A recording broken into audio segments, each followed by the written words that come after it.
വിവാഹിതരാകുന്ന എല്ലാവരുടെയും ആഗ്രഹമാണ് ഒരു കുഞ്ഞ് വേണമെന്നുള്ളത്, പ്രത്യേകിച്ച് സ്ത്രീകൾക്ക്. പുരുഷന്മാർ കുഞ്ഞുങ്ങളില്ലെങ്കിലും അവർ സഹിച്ച് ജീവിക്കും. പക്ഷെ സ്ത്രീകൾ ഒരു കുട്ടി വേണമെന്ന് അതിയായി വ്യാമോഹിക്കുന്നു. അത് ഒരു കുഞ്ഞ് ഉണ്ടായാൽ മാത്രം പോരാ, ചില നിബന്ധനകളും മനുഷ്യ മനസ്സുകളിലുണ്ട്, പ്രത്യേകിച്ച് ഭാരതീയരുടെ അല്ലെങ്കിൽ കേരളീയരുടെ. അതായത് തനിക്ക് ജനിക്കുന്നത് ആൺകുഞ്ഞായിരിക്കണം. ആൺകുഞ്ഞിൽ കുറഞ്ഞ ഒരു കാര്യത്തെപ്പറ്റി ഒരു ദമ്പതികൾക്കും ചിന്തിക്കാനേ പറ്റില്ല. വേണ്ടി വന്നാൽ അതിനുവേണ്ടി നേർച്ച കാഴ്ചകളും കഴിക്കാൻ മടിക്കില്ല.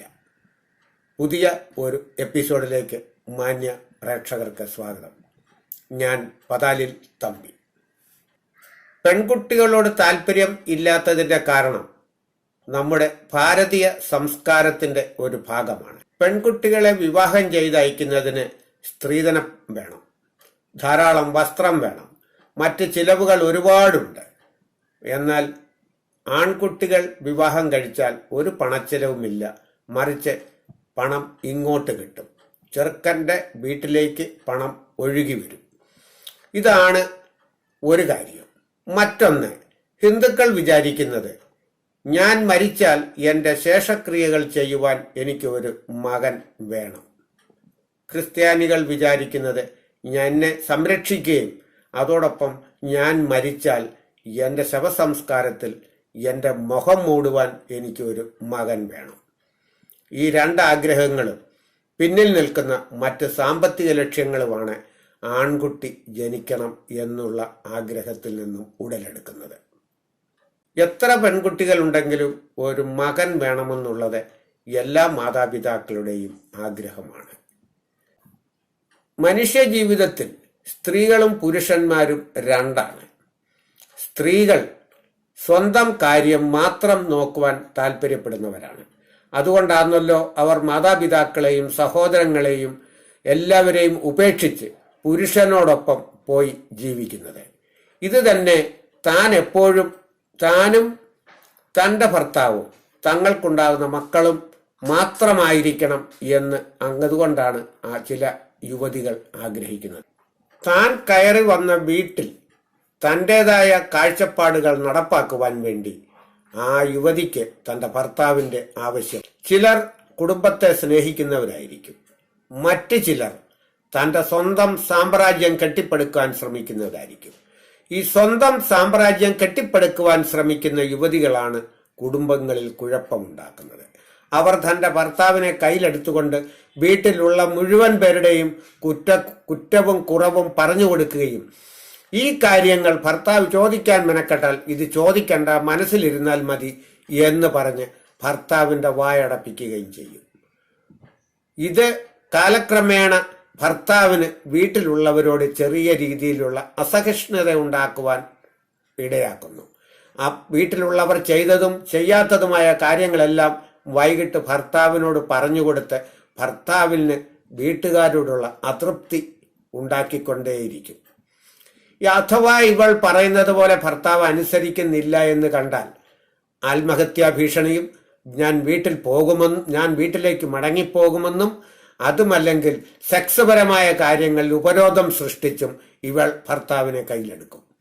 ഇങ്ങനെ കയ്യിലെടുക്കുന്ന ഭർത്താക്കന്മാർ കാലക്രമേണ ഈ യുവതിയുടെ അടിമയായി തീരുകയാണ്. കാരണം ഈ യുവാവ് യഥാർത്ഥത്തിൽ നിസ്സഹായനാണ്. ഇവനൊന്നും ചെയ്യാൻ കഴിയില്ല, ഇവൻ കൂച്ചുവിലങ്ങിട്ടിരിക്കുകയാണ്. ചില വീടുകളിൽ വിവാഹിതരായ മക്കൾ ആത്മഹത്യ ചെയ്യുന്നതിൻ്റെ പിന്നിലുള്ള കാര്യം ഈ വീട്ടുകാരും ഈ ഭാര്യയും തമ്മിലുള്ള വടംവലിയുടെ ഉള്ളിൽ കിടന്ന് ഞെരുങ്ങുന്നതാണ്. ഈ ഞെരുക്കത്തിൽ നിന്നും വേർപെടുവാനായി ചിലർ ദേശം വിട്ടുപോകും, ചിലർ ഭാര്യയും കൊണ്ടുപോകും, ചിലർ ആ വീട്ടിൽ താമസിച്ചുകൊണ്ട് തന്നെ ഭാര്യയുടെ ഉദ്ദേശങ്ങൾക്ക് കൂട്ടുനിന്നുകൊണ്ട് ലാസ്റ്റിൽ ചെയ്യുന്നത് എന്താണ്? ഒന്നുകിൽ മദ്യപാനിയായിരിക്കും. മദ്യപാനിയായെങ്കിൽ ഈ മകൻ മദ്യപാനിയാണെങ്കിൽ മദ്യം കഴിച്ചിട്ട് വന്ന് മാതാപിതാക്കളോടും സഹോദരങ്ങളോടും വഴക്കുണ്ടാക്കുമെന്നുള്ളത് ഉറപ്പാണ്. അങ്ങനെ വീട്ടിൽ സംഘർഷാവസ്ഥ നിലനിൽക്കും. ചിലപ്പോൾ അത് കൊലപാതകത്തിലേക്ക് വരെ നയിക്കാറുണ്ട് ഇത്തരം സംഘർഷാവസ്ഥ. മറ്റ് ചില ബുദ്ധിമാന്മാരായ ചില മക്കൾ വൃദ്ധരായ മാതാപിതാക്കളെ എവിടെ സ്നേഹം നടിച്ച് എവിടെയെങ്കിലും പോകാമെന്ന് തീർത്ഥയാത്രയോ അല്ലെങ്കിൽ മറ്റേതെങ്കിലും ബന്ധുക്കളുടെ വീട്ടിൽ പോകാമെന്നോ പറഞ്ഞ് ഇവരെ കൊണ്ടുപോയി ഏതെങ്കിലും ദൂര സ്ഥലത്ത് കൊണ്ടുപോയി ക്ഷേത്രങ്ങളിലോ മറ്റേതെങ്കിലും ദേവാലയ നടയിലോ കൊണ്ടുപോയി നട തള്ളുന്നുണ്ട്. ഇങ്ങനെ നട തള്ളാനാണ് ഞാൻ മുൻപ് സൂചിപ്പിച്ച കാര്യം വീണ്ടും ഓർക്കുക. ഇങ്ങനെ നട തള്ളാൻ വേണ്ടിയാണ് നാം നേർച്ച കാഴ്ചകൾ നടത്തി ഈ ആൺമക്കളെ വളർത്തിയത്. നേരെ മറിച്ച് നിങ്ങൾക്ക് ജനിച്ചത് പെൺകുട്ടികളാണെങ്കിൽ അവർ എത്ര ദൂരത്താണെങ്കിലും അവരുടെ സ്നേഹവും സഹകരണവും നിങ്ങൾക്കുണ്ടാവും. വൃദ്ധരായ മാതാപിതാക്കളെ കാണുവാൻ മക്കൾ വരികയും അവരുടെ വസ്ത്രങ്ങൾ നനച്ചു കൊടുക്കുകയും അവരുടെ വീട്ടിലെ കാര്യങ്ങളെല്ലാം നോക്കുകയും ആവശ്യമെങ്കിൽ പണവും നൽകിയിട്ട് പോകും. എന്നാൽ ആൺമക്കൾ അത് ചെയ്യാറില്ല. ഇനി നിങ്ങളെ ആൺമക്കൾ നോക്കണം എങ്കിൽ മറ്റൊരു കാര്യമുണ്ട്. നിങ്ങൾ സമ്പത്തുള്ളവനായിരിക്കണം. തോറും നിങ്ങൾക്ക് ന്യായമായ ഒരു തുക ബാങ്കിൽ വരുന്നയാളായിരിക്കണം.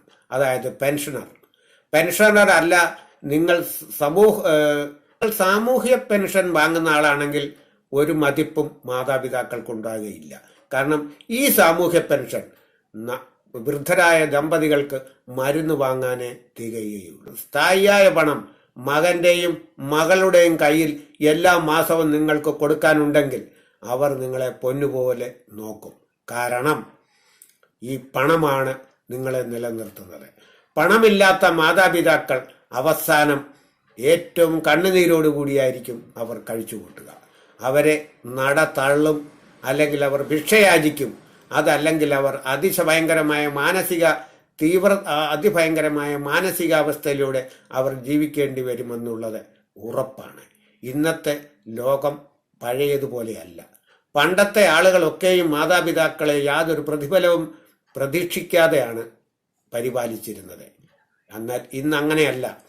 അപ്പൻ എന്ത് ഉണ്ടാക്കി, അമ്മ എന്ത് ഉണ്ടാക്കി, എന്താണ് നിങ്ങളുടെ പക്കലുള്ളത്, നിങ്ങൾക്ക് ഞങ്ങൾ മാസം തോറും ചെലവിന് തരാൻ എന്ത് വകുപ്പാണ് നിങ്ങൾക്കുള്ളതെന്നുള്ള കണക്ക് കൂട്ടിയിട്ടാണ് അവർ മാതാപിതാക്കളെ നോക്കുന്നത്. എൻ്റെ ഈ വീഡിയോ ഇഷ്ടപ്പെട്ടാൽ നിങ്ങൾ ലൈക്ക് ചെയ്യുക, സബ്സ്ക്രൈബ് ചെയ്യുക, ഷെയർ ചെയ്യുക. നമുക്ക് ഏറ്റവും വിജ്ഞാനപ്രദമായ മറ്റൊരു വീഡിയോയുമായി ഞാൻ വീണ്ടും വരുന്നത് വരെ നമസ്കാരം, നന്ദി.